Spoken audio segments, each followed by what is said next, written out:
Pessoal, tudo bem? Bom dia. Hoje, então, nós vamos retomar as atividades do Caderno da Cidade, tá bom?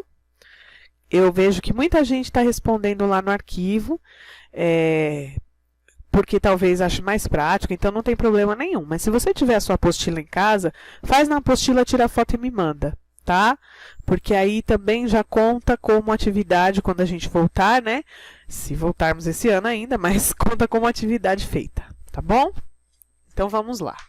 Nós tínhamos parado, eu expliquei ontem a atividade 2, da página 42, que era sobre a linguagem do artigo científico. Então vocês tinham que explicar qual que era o sentido da expressão passar a faca, né? Quando ele fala lá de passar a faca no vegetal, e um rio de lágrimas, que quando a gente corta a cebola, né, ela gera em nós um rio de lágrimas, tá? E aí, a outra atividade era para vocês pesquisarem as palavras que aparecem no texto científico. O ácido propenilsulfênico, lacrimogênio, reações químicas, vacúolos, enzimas e compostos sulfurados. Essa foi a atividade que nós fizemos ontem. Para hoje, nós vamos então agora para a atividade 4, né, para o exercício 4, e encerramos a atividade 7. E aí, na semana que vem, a gente volta para o Trilhas, tá bom? Então, vamos lá. Exercício 4. Agora, leia os enunciados abaixo e responda, de acordo com o texto lido e com a discussão apresentada. Letra A. Que tempo e modo predominam entre as formas verbais utilizadas pelo autor?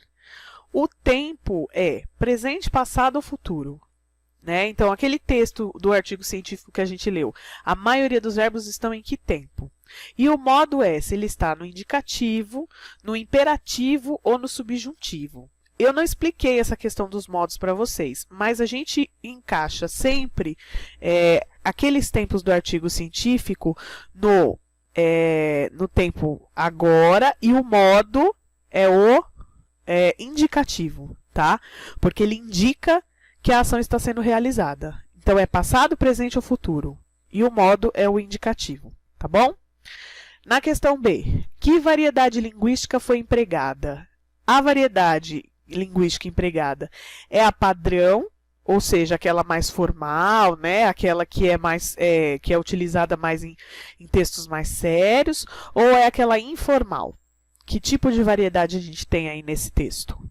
Ele tem muita gíria, ele tem muita expressão regional, ou ele é um texto que tem uma linguagem mais formal?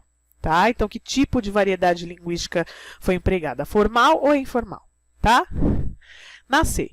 Considerando o assunto desenvolvido e o veículo em que foi publicado, pode-se afirmar que esse registro de linguagem é adequado à situação? Por quê? Um texto de divulgação científica, ele tem a linguagem um pouco mais séria, mais formal. Por quê? Né? Esse tipo de linguagem, ele é adequado a essa situação? Sim ou não? E por quê? Por que esse texto não tem gíria? Por que esse texto não tem expressões regionais? Por quê? Tá? Você vai dar a sua opinião. Por quê? Por que é um texto com uma linguagem mais séria? Tá bom? E na D, e última, quando produzimos um texto, podemos nos colocar nele de modo pessoal ou impessoal. Qual que é o modo pessoal? Quando eu coloco, eu acho que a pessoa, a cebola nos faz chorar. Quando a gente nos coloca no texto como eu, tá? No texto lido, predomina uma linguagem pessoal ou uma linguagem impessoal? Ou seja, tem uma pessoa lá dizendo eu fiz, eu acho, eu ou não. Ou é uma linguagem de quando fazemos, quando cortamos, ela é pessoal ou impessoal? De que forma isso acontece? Já expliquei, né? Ele não fala, ele não se cita, ele cita sempre quando fazemos alguma situação, a cebola libera, então ele não se coloca na situação, tá? Sendo assim, quando ele não se coloca na situação, essa linguagem é pessoal ou impessoal? Tá? E de que forma isso acontece? Então, você vai pegar no texto os trechos, um trecho que mostra que isso é impessoal. E esse texto é impessoal por quê? Porque ele coloca um estudo científico que foi realizado por mais de uma pessoa. Então, não é um relato de experiência, né? É um estudo científico pautado num argumento e num estudo que foram mais pessoas envolvidas. Então ele não podia dizer, eu descobri que quando eu corto a cebola, o ácido libera, né, porque não foi ele. Foi uma descoberta da comunidade científica, de uma série de cientistas. Igual nesse momento que nós estamos vivendo, as pessoas estão procurando a vacina para o coronavírus, mas não é um cientista só, né? É uma comunidade de cientistas no redor do mundo, em vários países, que estão fazendo estudos. Então, quando essa vacina for descoberta, não existe uma pessoa, não é a Alessandra que descobriu, ou Douglas que descobriu, né? Não é uma pessoa, é uma comunidade de pessoas, de cientistas, que senta todo mundo, discute, faz os experimentos, aquele vídeo do método científico que eu expliquei para vocês, testa hipóteses, né, levanta um problema, enfim. E aí descobre. Então é uma comunidade de pessoas, né? Então por que esse texto é impessoal?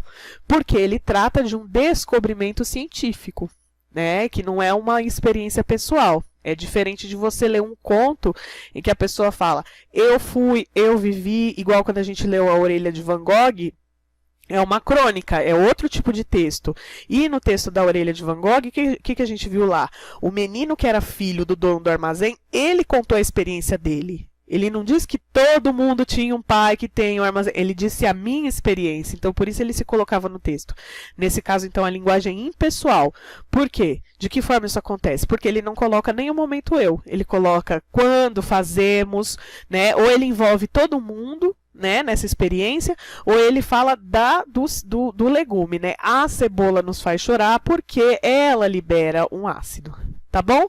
Então, respondam as questões, estou à disposição, vocês sabem, né, das 13h30 às 18h30, estou aqui para ajudá-los, podem me escrever, podem mandar mensagem com dúvida, pode escrever um desabafo, pode o que vocês quiserem. Podem falar se vocês estão entendendo, se estão gostando da aula, se não estão gostando. Eu estou aqui para ajudar, tá bom? E para tentar melhorar. Então, tudo que vocês escreverem ali, a gente vai conversar, certo?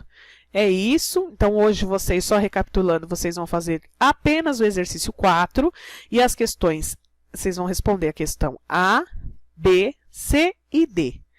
Eu vou deixar um arquivo no Classroom, mas você pode responder na sua apostila e tirar a foto e me mandar se você quiser, tá? Não esqueça, por favor, da letra maiúscula, de fazer uma letra legível, se você for escrever aqui, né? E quando eu digo letra legível, né, Douglas? Não é letra bonita, é uma letra que dê para entender. Tá bom? Geralmente, a minha letra também na lousa e a minha letra no geral, ó, não é muito bonita, né? Mas é uma letra que dá para entender. É esse o objetivo, tá bom? Beijo para vocês, até amanhã e a gente vai se falando.